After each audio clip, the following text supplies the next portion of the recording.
Welcome back, all you paddleboarders, all you water lovers, enthusiasts of the sport, anybody inspiring to be part of the sport. This podcast is for you. This episode is for you.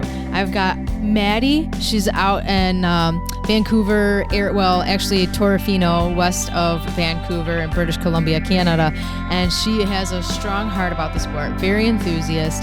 And she's teaching. She's doing her dream job out in Tofino with Swell Tofino. And we share a lot of common interests. One of them being that we had the very same paddleboard as our first one. So welcome, listen, give us a thumbs up, a subscribe, keep coming back, especially if you're a beginner and you want to learn about paddleboarding. Let's dive in. The show is going to be awesome. And I love her voice behind the sport and all of her enthusiasm. She's a SUP racer, a SUP surfer, and she's got a ton of knowledge. So let's give a listen in. Maddi Leblanc, all the way out, Tofino, living the dream. One quick code to share before we get in. Luna 10 will save you on the retail and lunamoonsupyoga.com. And we have new bracelets and even some Petoskey stone beaded bracelets, which is the stone of Michigan, very popular up in northern Michigan. So go there, Luna 10. Maddi, thanks for being here on the podcast. Your episode number 25. And welcome to the show. Thanks for being here. Oh my gosh, Misty, thank you so much for having me. I'm so excited to chat with you today. Yeah, I am as well. I'm excited to hear all the things that you're up to and just anything you're willing to share into the paddleboard community. Oh, that's awesome. Well, seriously, thanks for giving me the platform to share my stories. Yeah, where are you at right now? I am currently living in Tofino, British Columbia, in Canada, which is so weird because that's like for me the first time on a podcast I've ever said that. Like I'm always in Niagara and now I'm like, wow, first time in my life I'm not. And what are you doing over there? I am teaching stand-up paddleboarding and surf lessons for a company called Swell Education. Oh, cool. Nice. And that's right on the coast there, right? So you're teaching them on the ocean? Yeah. Oh, cool. Yeah, it's my first time having a job like on the ocean. Like I've always taught paddleboarding on fresh water and it's been so cool to like see the ocean and all its beauties. So yeah, nice. Yeah. And how's that going? It's going really well so far. We don't have a lot of tourists here yet just because of like COVID restrictions still, and just provincial borders as well. So I'm hoping that like the clientele picks up and that we have more people coming for SUP and surf lessons. But I've been here for almost 3 weeks now, and it's just kind of a lot of training, getting to know the environment and how the ocean works and how to just be safe and have a good time. Oh, very cool. How did you find out about, what was it? What was the name called again? Yeah, the company is called Swell Education. Yeah, and actually it's kind of a funny story. Like I was just in my room. I remember it was like a Saturday night. I was super chill, just like scrolling through Facebook. And then I saw this job posting on this one Facebook group I'm a part of. It's called Canadian Freelance Outdoor Education Instructors. And I've been a part of this group for a few years just because my background in environmental education, I found this group through one of my co-ops in my undergrad. And so, yeah, it's just Saturday night scrolling through Facebook and I saw this job being posted in this Facebook group and I was like, wow, this job like is my dream job. Like I've always wanted to go to Tofino. It's teaching paddleboarding, it's teaching surfing. It's two things I love. And it's in this very unique environment that I've always wanted to get to know more. That's awesome. So I remember like as fast as I could, I pulled together like a cover letter. I like brushed up my resume like as fast as I could. I think it literally took me like an hour because I was so excited to apply for this job and I thought I have to apply to this ASAP. Yeah. So I did, and within a week I had an interview, and then 2 days after that I was told I got the job. So I've known about this job since January of Wow. this year. Oh, how Yeah. cool. Wow, that's super unique. I love it. Yeah, Yeah. it's crazy, right? I mean, I'm a big believer in that things happen for a reason, and I Hmm. feel like I was just meant to be scrolling through Facebook on a Saturday night and come across this job. So I'm very, very And like be grateful. and be in a Facebook group like that, with just similar interests, like-minded people, right? And then come across that. That's really neat.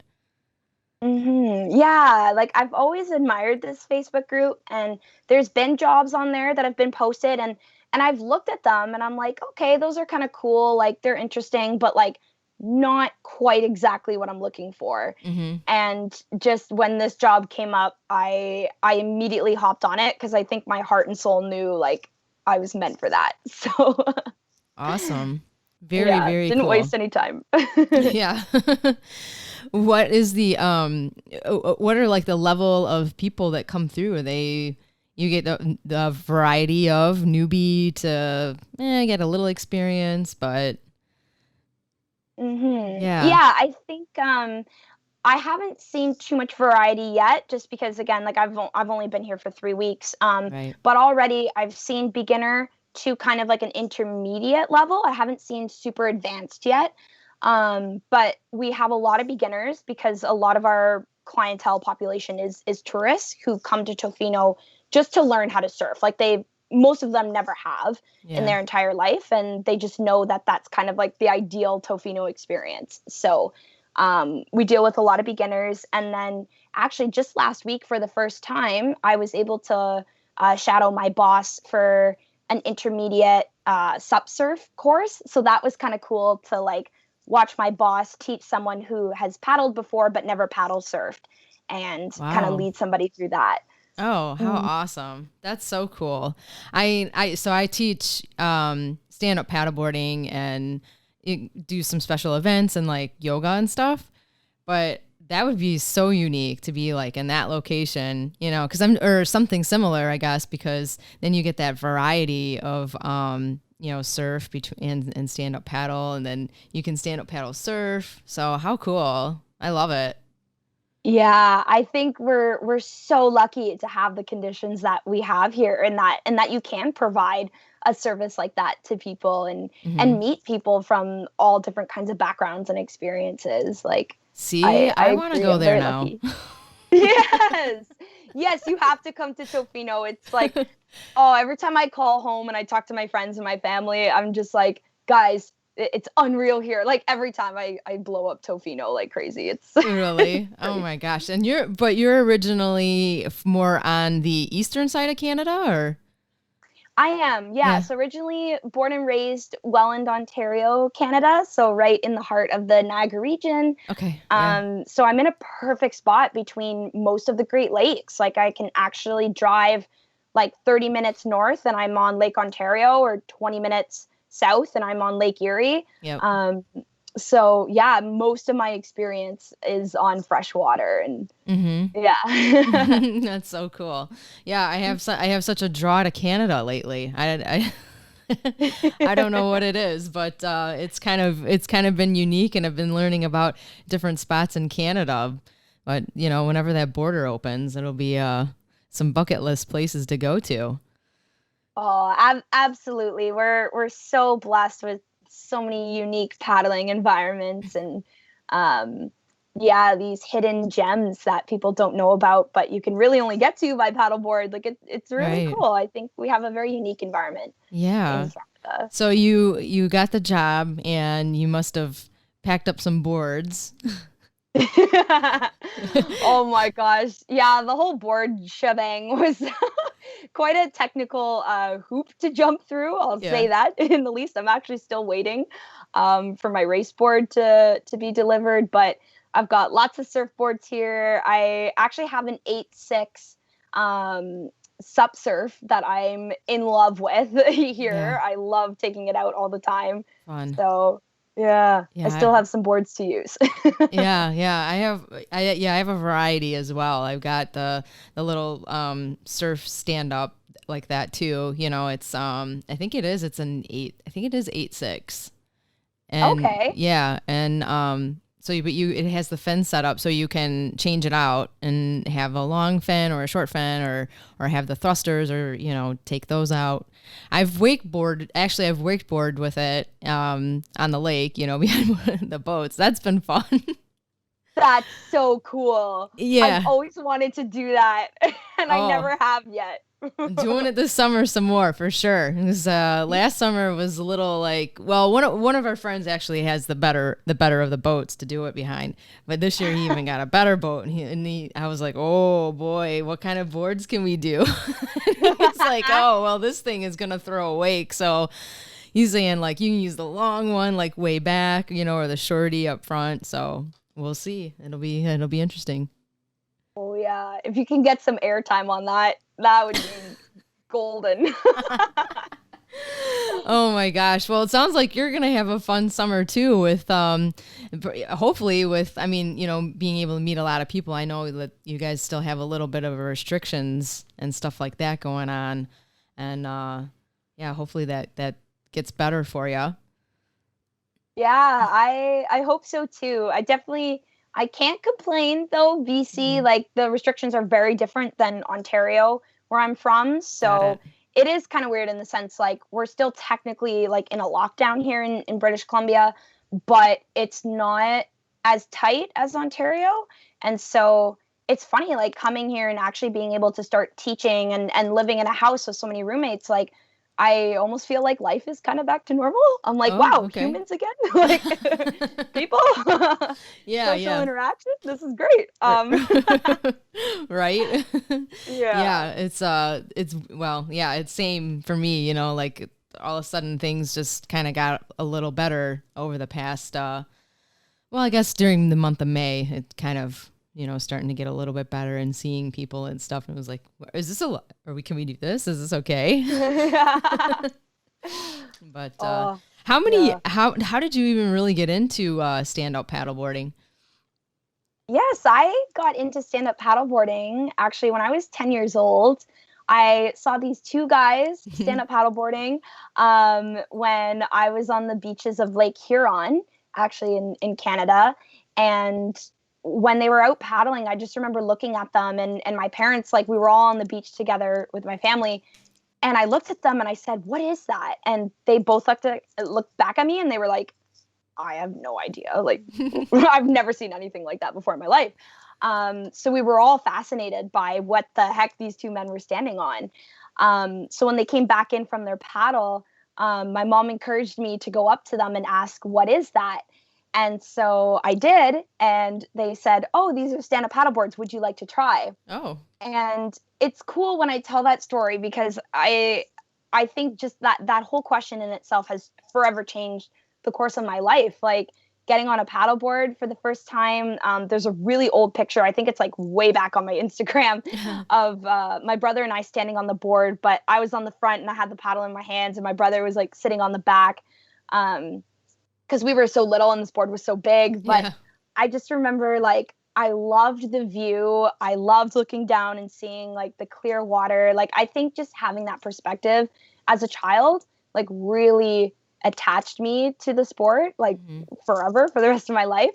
So years after that, I begged for a stand-up paddleboard. I asked my parents can I get one? Can I get one?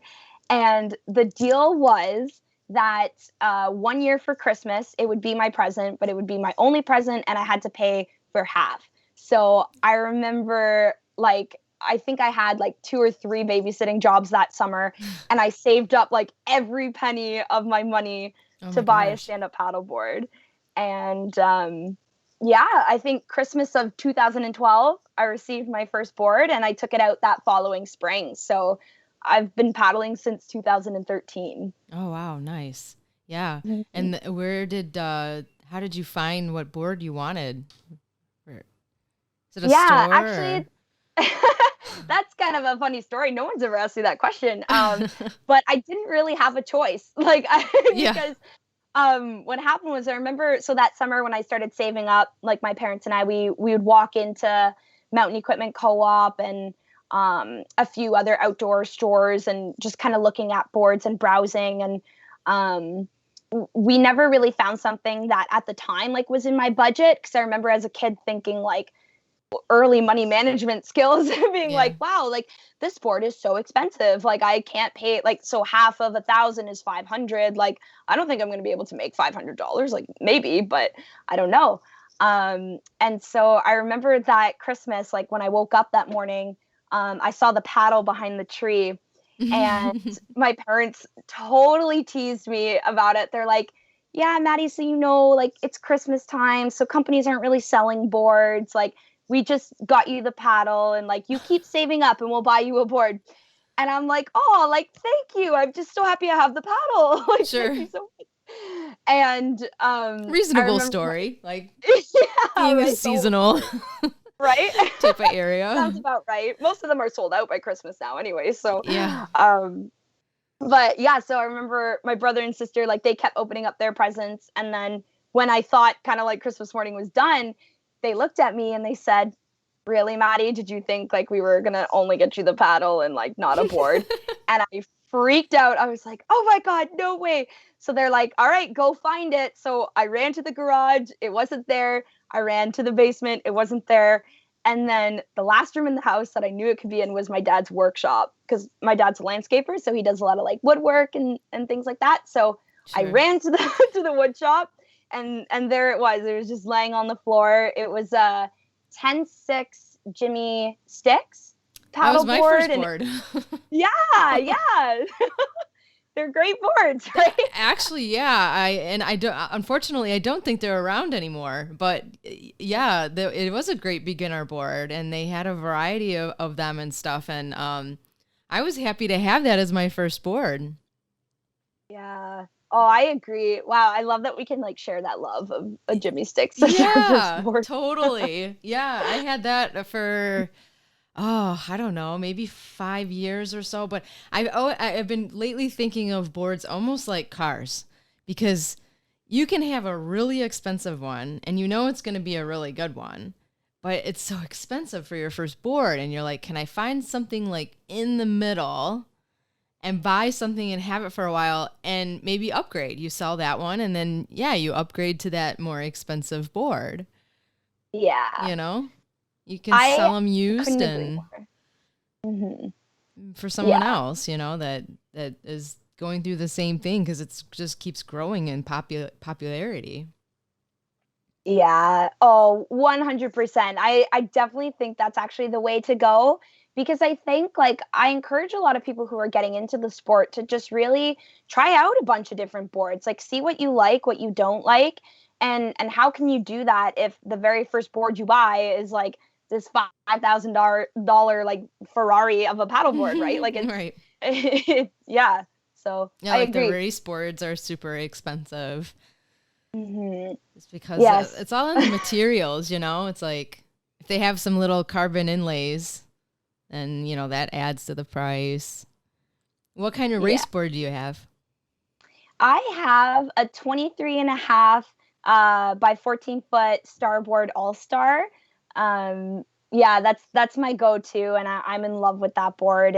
That one is sitting at home actually right now. I had to leave that one in Ontario, but I'm waiting for a 23 by 14-foot 2021 All-Star to come to Tofino. So I'm excited to try that board out, because it's a dugout model, so it's not so much like a flat deck. Okay. So yeah, I haven't tried one of those kind of boards before.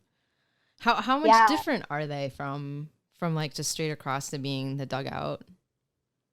Yeah, I think what I really like about the dugout models are that they allow you as a paddler to sit actually lower down, closer to the water. So instead of like having a good distance above it and then really having to extend your paddle reach because your feet are literally above the water, a dugout model has enough rails on the side that it's like you're kind of sitting comfortably inside of it, and then your feet are at water level. Okay. So your paddle, you could probably even cut your paddle to be a little bit shorter.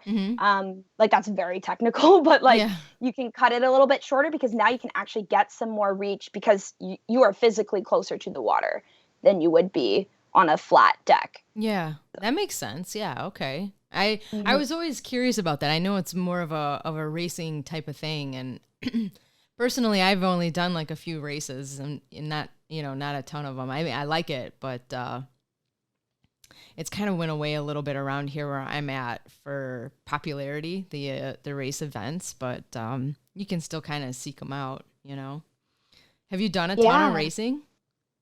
Yes. Oh, I love racing like so much now. It's funny, like when I started stand-up paddleboarding, it was very, very leisurely, very much just for my health, and now it's my career. Like racing is something I'm so passionate about, and I love international racing. I love going all over the world to really cool spots and being able to compete for Team Canada, and just like I love it. That's I awesome. love racing. Yeah. How did you get with that? How did you get on Team Canada? Team Canada, very much. I feel like a chance of fate. that story. I wanted to make Team Canada in 2018, and nationals for Team Canada every year was always held in BC. And where I'm from in Ontario, domestic flights to get to British Columbia are very expensive. So I remember, it would have been like April of 2018, like a month out before nationals. I had a conversation with my parents and I said, I really want to go to nationals. Like, I really want to try to have a spot to make Team Canada. Like, I would just love to go to this race and give it my all. And 2018, I had only been racing for like a year and a half. Like, I only really had, or actually no, probably 2 years at that point. So I only had 2 seasons under my belt with the Ontario SUP series. So my racing experience, like I was gaining some, but my parents thought that like, and I don't know how to describe this, because like in a very gentle way, they said this to me, that like your level of experience and your racing technique is not quite yet at the level to try to go to nationals for the cost that it's worth to go as well. So I don't know if that makes sense, but they basically said it's a very expensive trip to try to go for a race that you may not qualify to be on Team Canada quite yet. And in their minds, they were like, just keep training, like keep working hard, like you'll get to nationals, just not this year. And I respected that opinion. I thought, you know what? Yeah, you're 100% right. Like I need to wait. I need to develop my skills more as an athlete, work even harder. And one day I'll get to nationals. So that year, though, because I decided not to, I chose to spend the money instead to go to Nicaragua for 2 weeks. So I got to go surfing there with my sister with a company called Surf the Greats. And it was so fun. Best 2 weeks of my life. I come home and I'm now starting my final year of my undergraduate studies at the University of Waterloo. And I was sitting in my bedroom and I got a phone call from my good friend, Ariel Amrell. And she's like, hey, Maddi, like Team Canada, we actually have a spot on the team for you. Cause one of the girls, like she can't make it to China. So would you like to take her spot to go on Team Canada? And at this point it was September. And I remember thinking like, wow, I'm so overwhelmed with school. Getting to China, it's a self-funded trip. Like, you probably know stand-up paddleboarding, like there's just not a lot of money really in the sport right now because it's such a baby sport. It still needs time to grow. So I with so much like sadness in my heart, I had to say, Ariel, I'm so sorry, but I can't come. Like I can't afford this trip. But I really appreciate you like asking me and thinking of me to come and fill that spot for Team Canada. So I said no. And then a month later, so now it's October of 2018, we're 3 weeks out from China, 3 weeks out from the ISA World Sup and Paddleboard Championships. She calls me again. She says, Maddi, we still haven't been able to fill the spot. We need you to come on the team. And another one of our team members has offered to pay for your flight. And I said, okay, I'm coming. Like, no hesitation. I was like, all right, this is meant to be. This is like fate for sure. I can't say no a second time. Wow. Amazing. So you got your flight paid. You got to go. And what happened? Yeah. I got to compete in 2 races. I got to compete in a technical race. and a long distance race. And both very life-changing experiences, very, very humbled. The technical racing was probably the hardest I have ever made my heart work. Like I'll never forget the feeling of it just like completely pounding in my chest, like with nerves and adrenaline. But it was so much fun. I think overall I came like 20th, I think, out of 27 competitors. And then the distance race, unfortunately, I had to drop out due to injury. So I didn't get to complete that race. But again, very humbling, paddling in the ocean, learning how the swell works, and the different textures of the ocean, like the chop and downwind. So yeah, just that experience has always made me want to go back to Worlds and kind of redeem myself, I feel like, in a sense of, okay, I know what it's like now to compete at the top of the top because I've been there, but now how do we improve that performance and how do we make an even bigger statement? So yeah. Is there any plans like moving forward, maybe next year, or do you know yet?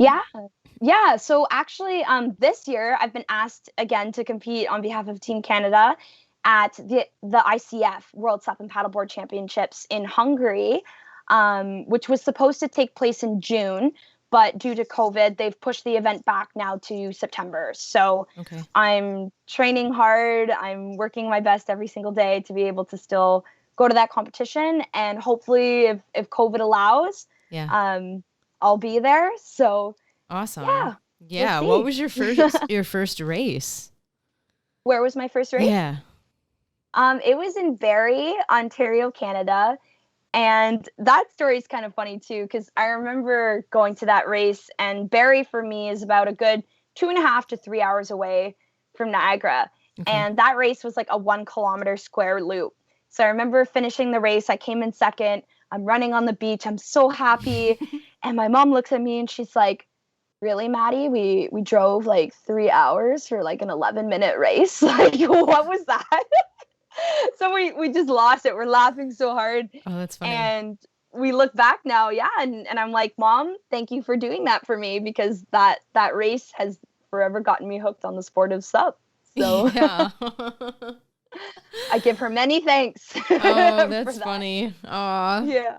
That's cool. Do you still have your very first board, your Jimmy sticks? Unfortunately, I don't. Yeah. I wanted to keep it as part of the quiver, like just for sentimental value, but the quiver started to build, and then in my head I was like, you know what? There's no justification to keep this board anymore. I need to make room for other boards. Yeah. I have so much room. I get in it. my garage. Yeah, I get it. Totally. It went to a very lovely home. Like it's in good hands.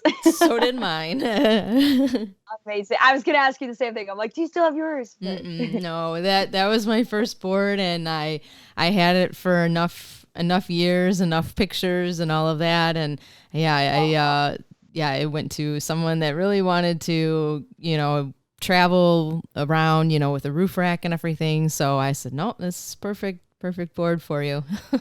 Yes. I love that. I love when you can pass on a board to someone that will love it so much as you have. Right. Exactly. And it kind of goes back lately. I've just been thinking of boards like cars in a weird way like that, because when you first start driving and you really want that, not everyone is into driving when you get of age, but if you really are, I really find it a comparable story when you really are looking forward to getting the keys, after you've turned of age and stuff. So I don't know. Anyway, it's just a analogy that I've sort of come up with lately.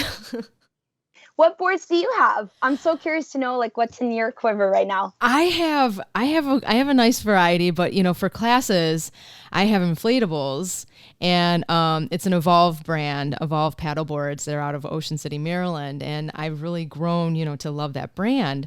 But I've had aisle boards in the past, and those I've sold that, Jimmy sticks, and then I have a slingshot. That's the 8.6 little surfer stand-up paddle.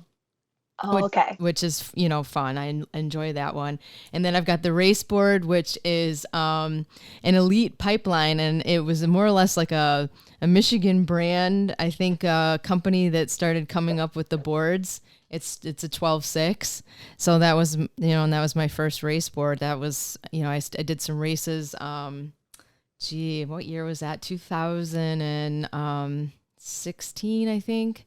And so M22, they do this race up north, you know, like in the Michigan Palm, like up in here, you know, Traverse City area.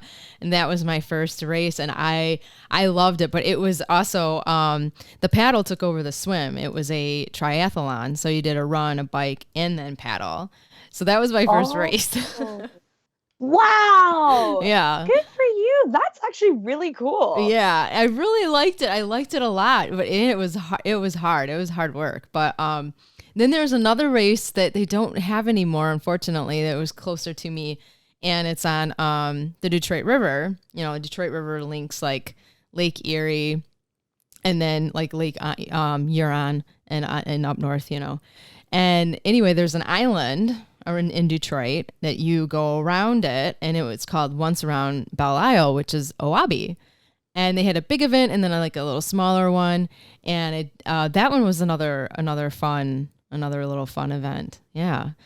Oh, that's so cool. I've always wanted to do Oabi. I've heard about it. Oh, you heard about it? Yeah. A lot of Canadians go to that race, actually. Okay.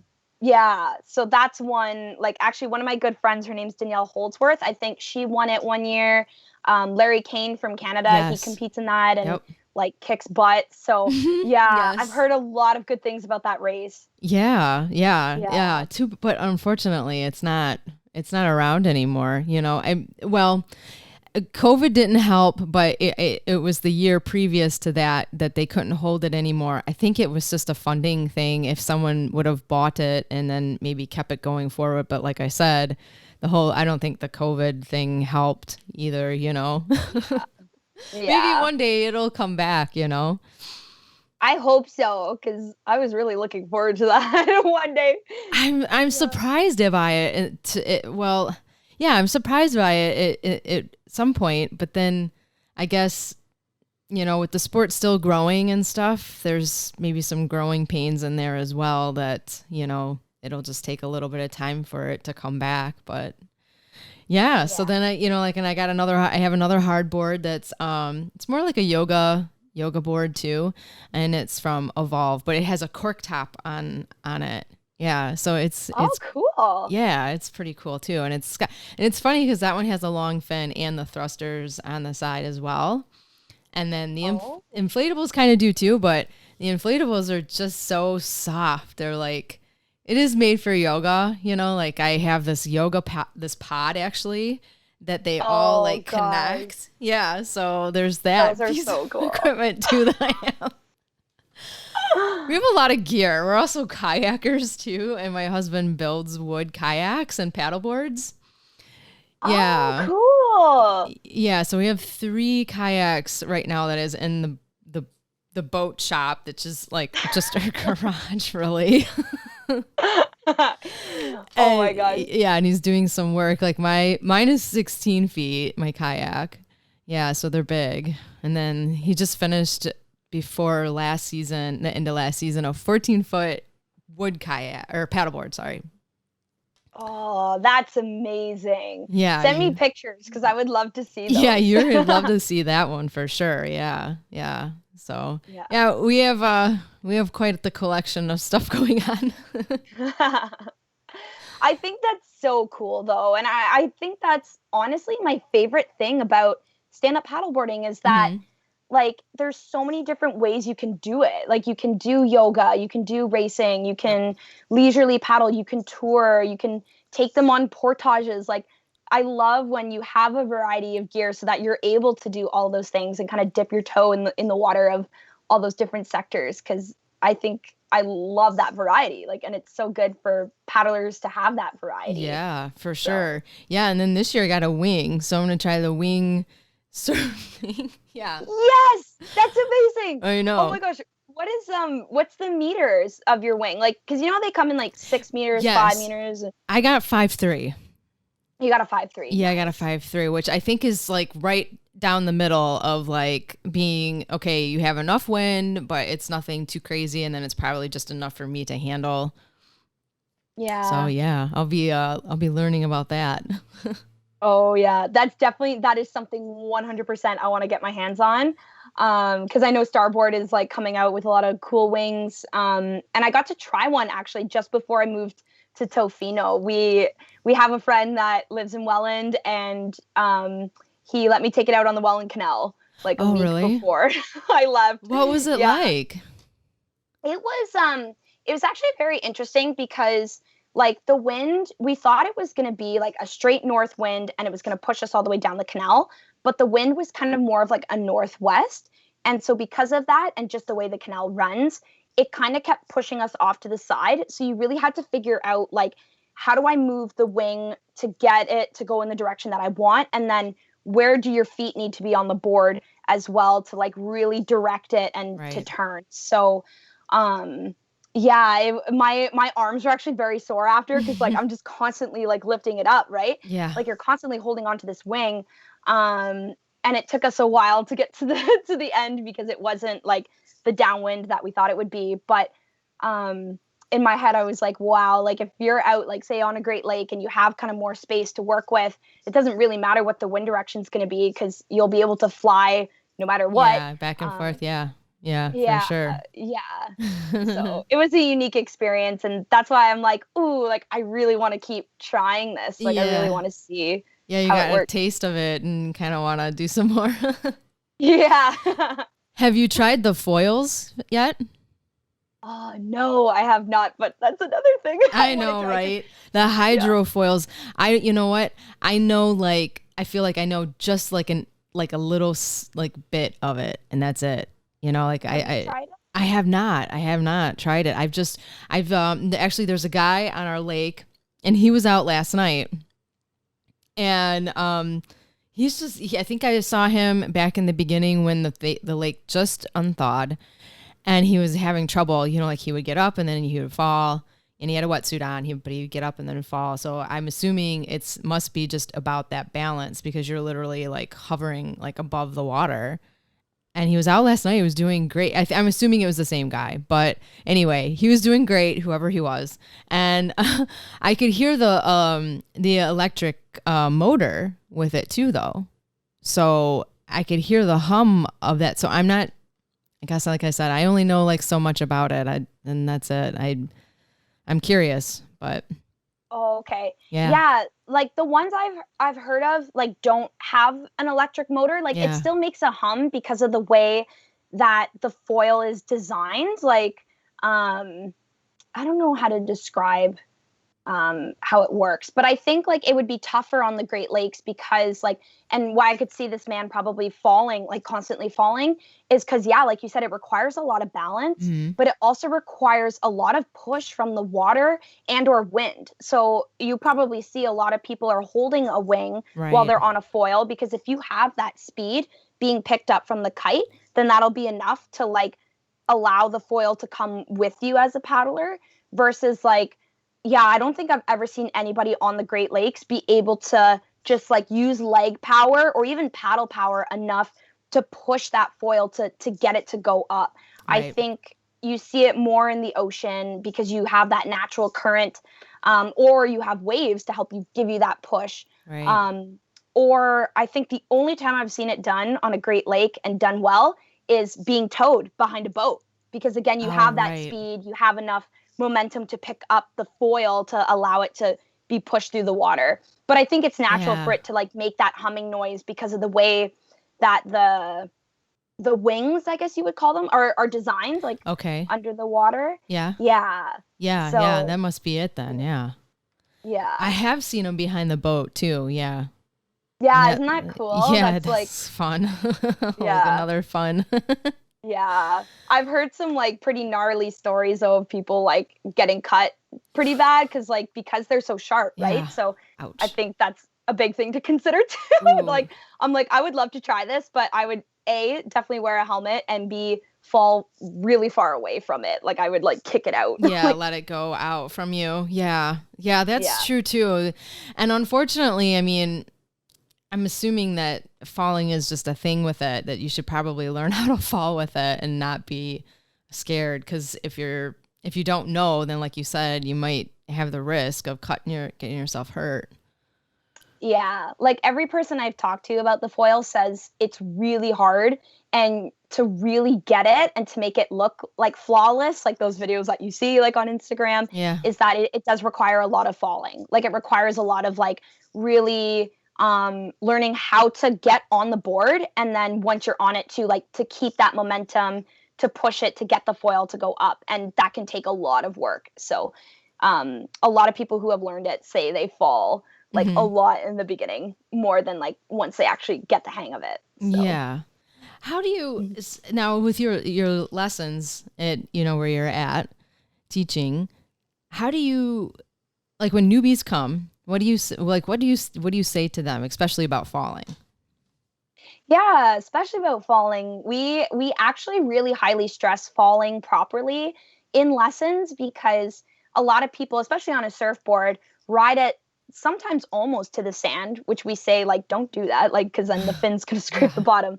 But if you do get close, we want you to fall flat, fall away from the board, and cover your head when you're gonna fall. Because some people get so excited, they're like, yeah, I rode my first wave, and then they jump off, but then they're jumping off into shallow water, so you can actually risk like sprained ankles or twisting an ankle. So to protect your feet, falling back and flat. So we always say kind of like a starfish, like push the board away from you so that like the board, surfboard or paddleboard, doesn't come back and hit you. Right. Because the only way you're going to injure yourself is if you actually fall on your equipment. So if you fall back and fall flat, to land on your back on the sand is not going to hurt as much as like jumping off on your 2 feet. And then, always protecting your head. Just because, again, like 99.9% of the time, you're not wearing a helmet when you're out there paddling or surfing. So, and you never know who else is in the water around you. Like someone could be coming near you as well. So always protecting the noggin. When you fall. Oh, and what about just for like regular, just like stand up paddleboarding? If they're not surfing, what is it the same? It's primarily the same, except depending on where you are. So like, for example, if I'm out on a Great Lake, I know I've got a lot of deep water, I will still say fall flat and fall away from your board. Because again, out in the middle of the lake, like nothing's going to hurt you out there other than your equipment. So fall away from it. Maybe not so much necessarily protecting your head, because you have such a bigger space to work with. And for the most part, the water's pretty deep. But yeah, like if you're paddling with other people around, like you can still probably protect the head, but you do have the paddle in your hands as well. So like, that's why I normally don't say that, because then like you could kind of knock yourself with the paddle too. So, and if they're really fearful of the whole falling thing, I mean, do you have like a positive reinforcement kind of, something to tell them, like inspiration, I guess? I always say if you're not falling, you're not learning, because I think in SUP, like, oh, it's so funny. I see the difference all the time. Like when people come to surf, it's like they already know they're going to get wet. So they don't mind if they fall and fall and fall. But SUP, I don't know why people come to it and like they get so scared. Like it's so real, like that fear of falling in. And they feel like the standard is that if I fall in, I've failed. And in my head, I try to turn that narrative around and say, well, no, actually, like if you fall, that's amazing. Like you're learning how to maneuver the board. You're learning where your feet need to be. You're learning so much about how to maneuver the paddle. Like I think falling is great. And sometimes I'll even start lessons by saying like, okay, guys, we're jumping in. Like, let's go. Like we're getting wet, and already having people wet and then putting them back on the board gets them like over that fear. Like, then they look at it and say, oh, okay, well, I'm already wet. So what do I have to lose now? Like, so. No, that's great. Yeah. I'm always curious about that from a teacher perspective, because, sometimes you just have not always, but you have maybe that one or two people that are just like, oh, I want to do this, but I don't want to fall, Yeah. and it's like, okay, I'm trying to describe this, like, all right, you're going to learn how to fall, but I always say, like, falling is not failing, like, Yes.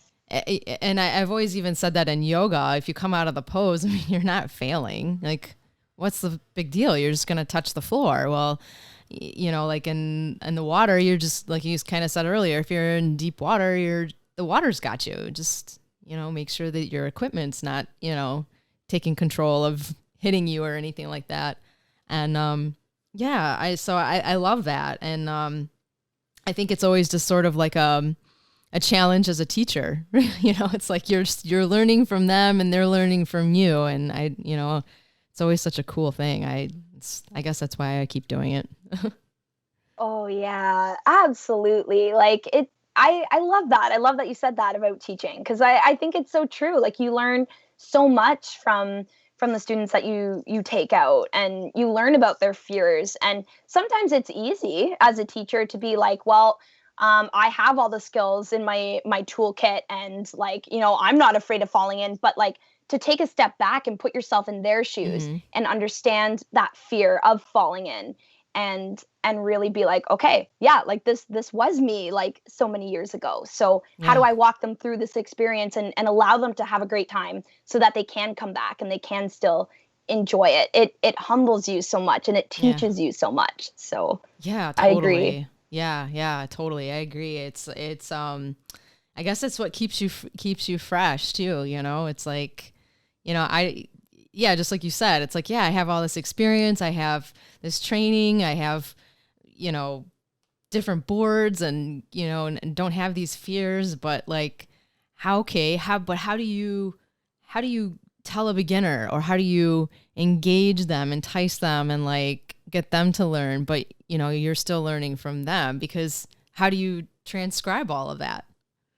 Yeah, absolutely. I think that's why I keep coming back to it. Like, I think that honestly, learning from beginners is what like feeds my fire, I think, to do the best that I can every day, and to always keep that open mind and learn, and to understand like, okay, sure, like I can say I'm a professional athlete, but like at the end of the day, do I know everything? No. And are my students going to teach me things that I didn't know? Absolutely. 100%, no matter what level that they're at. So yeah, I agree. I couldn't agree with you more. It's a beautiful thing. It is, right?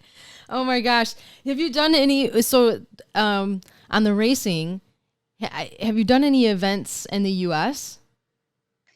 What have I done? I have done the Carolina Cup. Okay. I think that's the first I've one heard that of that comes one, to yes. my head. Yeah. Yeah, I wonder if that is the only one I've done. I want to say I feel like I've done something else, but I can't remember. There's a lot of races I want to do. Yeah. Like I want to go to Hood River. I would love to do like the Gorge Paddle Challenge. Like that's a downwind race where Fiona Wild is from. So I really want to do that. I want to do Molokai to Oahu in Hawaii. Yeah, that's big. Day. Tahoe has a race too. Lake Tahoe. Oh, yes, I've heard of that one as well. Yeah. Let's see, Chattajack. Oh, okay. So I did the virtual Chattajack this past fall, which was fun, like so fun. But I had How did that work? Earlier in the year to go. How does it work? Yeah. Oh, yeah.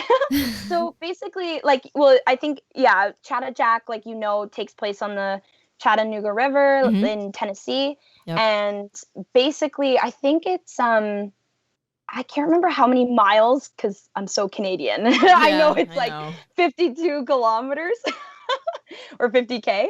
And so basically Chattajack, the organizers were like, hey, like, sorry, you can't come to Tennessee this year, but if you would like to do it virtually, you're more than welcome to pick a local spot, go out and paddle 50K, submit your time, submit your like GPS units, and your results will get put on display on our website. Okay. Yeah, so that's how I chose to do it. Last year, I paddled 50K down the Welland River, so in my hometown. Yeah. And it was such a grind, even though I wasn't in Tennessee. I was like, wow, I feel like I'm in Tennessee. Yeah. So, Oh, and it wow. was amazing. That's awesome. So do you have more bucket lists like paddle races versus like travel destination type of events? Definitely. I think my paddle races that I want to do are like the places that I want to travel. Yeah. But I'll always keep an open mind to other places too. Like when I got asked to compete on behalf of Team Canada for China, like I never thought China was a place ever in my life that I would go to because Right. I have a highly deathly allergic peanut allergy. And I was like, yeah, I'm never going to Asia. Like I'm just never gonna like touch the food there. I'm never gonna survive. But here we are. Oh my gosh, that's so funny. Oh, Yeah. that's yeah, who knew, you know? I mean, Yeah. oh my gosh, wow. Well, you have a ton of experience and you're just going to keep building upon that. I'm so happy to hear about your endeavors right now though, just with the company's Swell. That's so cool. That's awesome. I mean, I guess just cuz me being a teacher and like love hearing about like a center doing, classes, and then your unique location too to be able to do some surf lessons too. I imagine that you probably Thank start you. them out on land first, right? Yep. Yeah. Yeah, we do about a half an hour talk on the land, whether that's sup or surf, to explain what's going on in the ocean. So where we're surfing to, like we explain hazards, then we walk them through the board, and then usually we leave about like an hour to an hour and a half of like actually being in the water and surfing and or stand up paddling. Mm-hmm. So yeah, we never just say, all right, guys, here we go. Like, let's go in. It's like, Yeah. As yeah. excited as they might want to do that. Yeah. Yeah. I literally had a guy last week in one of my lessons. Like I literally started talking and I think I just finished explaining the hazards. And I'm like, okay, so now that we know what's dangerous in the water, we're gonna move to the board. We're gonna start talking about the board. And he was like, okay, so we're gonna put our leash on and like we're gonna go. And I was like, okay, no, like not yet. Like hold your horses. So people are very excited to get in the water. You have a wide Most of the time. Do you have like a wide range of ages? Yes. Yeah, we do. I haven't taught a family yet, but my coworkers have said like they've taught kids, like kids come out with their parents. Um and then yeah, we have like I've seen people I guess now over the past 3 weeks in their 20s to like their 60s. So, yeah, lots of people are coming to learn how to surf and That's sup. awesome. Wow. Yeah, I'm going to put it on Yeah. my list. Oh yeah, absolutely. You have to come to Tofino. It's beautiful. Yeah, right? Oh my gosh. Well, cool. You do have another project though that you're working on, I believe. Was there a certain project of yours? I have a couple. I'm still finishing up my master's degree at Brock University, so I'm hoping to defend my thesis in the next couple of months.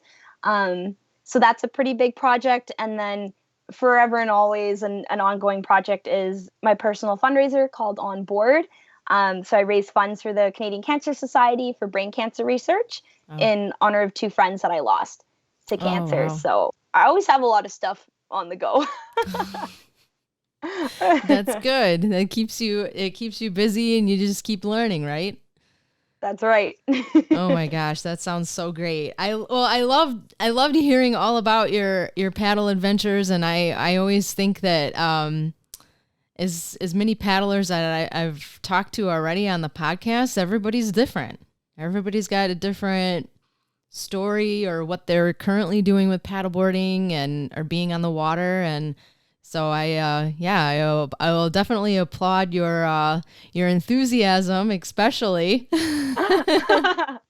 Oh, thank you so much. And you I seem really like you're appreciate having that. so much fun. You're doing what you want to do this summer, which is great. I love it. So I'll just keep following along on Instagram and see what kind of pictures you post with teaching and all of that.